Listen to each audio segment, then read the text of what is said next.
Retour à présent sur le 32e sommet de l'Union africaine qui a pris fin hier à Addis Abeba. L'événement a consacré la mise en œuvre de la décision du sommet de Nouakchott. Ce sommet avait décidé que la question du Sahara marocain est traitée au niveau des Nations Unies et que l'UA doit apporter son appui et son soutien au processus onusien. C'est ce qu'a d'ailleurs affirmé le ministre marocain des Affaires étrangères et de la coopération internationale, Nasser Bourita. Je vous propose d'écouter.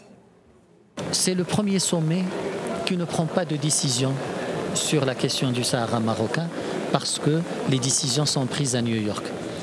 C'est le premier sommet dans lequel le rapport du Conseil de paix et de sécurité ne contient aucune référence à la question du Sahara.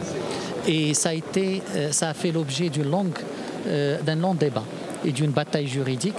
Et le conseiller juridique a statué que sur la base de la décision de Nouakchott, sur la base des documents juridiques de référence de l'Union africaine, sur la base de l'acte constitutif de l'Union africaine, le Conseil de paix et de sécurité ne peut d'aucune manière, au niveau des ambassadeurs ou des ministres, aborder, citer ou se référer à la question du Sahara.